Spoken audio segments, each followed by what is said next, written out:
every click, post, and message we send travels through invisible laws, rules that can protect or limit what we do online. Around the world, governments are redefining what internet freedom really means.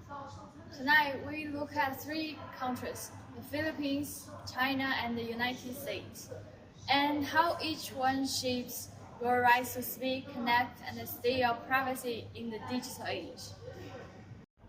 From libel laws in Manila to censorship in Beijing and privacy debates in Washington, our team is live across three countries with a full story.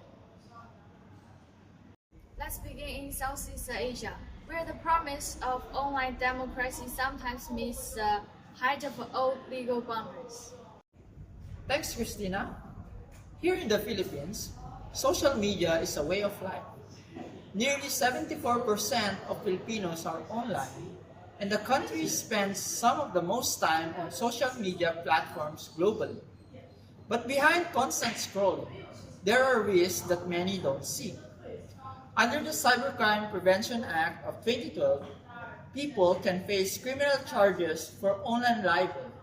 That means a tweet or Facebook post could lead to a fine or even jail time.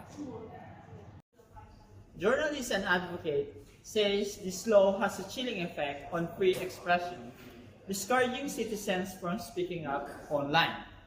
Still, the country also boasts one of Asia's most active privacy frameworks. The Data Privacy Act of 2012 created the National Privacy Commission, ensuring that companies must protect personal data. Sometimes I'm afraid to post my opinion, but I still want my voice to be heard. Access remains a challenge. Freedom House reports that rural areas still struggle with slow connections and high costs, leaving millions offline. In short, the Philippines balances between digital freedom and digital fear, where open expression exists, but not without consequences. Back to you, Timothy. Thank you, Gerald. Now let's move to Beijing, where internet access is fast but heavily filtered. That's alright, Timothy. Here in China, over 1 billion people are online, but much of what they see is tightly controlled by the state.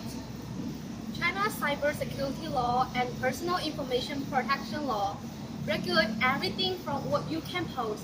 Users must often register with their real name, and sensitive topic can be deleted within minutes. According to Freedom House 2024 Freedom on the Net report, China ranked among the lowest in the world, with a score placing it in the not freedom category. Officials here defend this control as necessary for social stability and national security. But critics say they create a digital bubble where citizens get information mostly from government-approved sources. It's not just censorship, it's the architecture of the internet itself that enforces compliance. Despite this limit, China's online economy thrive, prove that control and connectivity can be cohesive, at least for now. Back to you in the studio. Thank you, Doreen.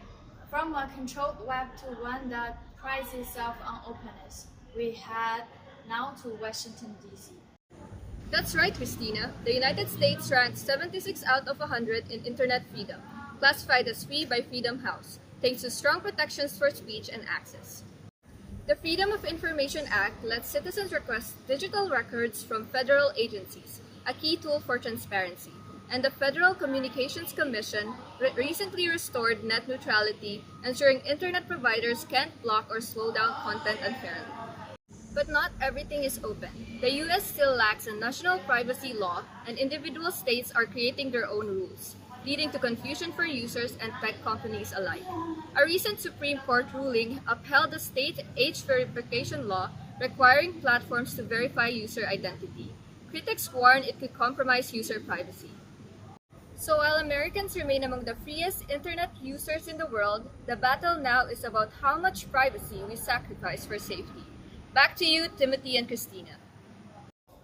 Thank you, Divan. Three countries, three very different versions of the same digital world. In the Philippines, freedom meets firewalls. In China, control defines connectivity, and in the US, privacy and regulation spark new debates. So, what they share is a growing realization that the internet is no longer just a platform, but a reflection of each nation's politics, culture, and values.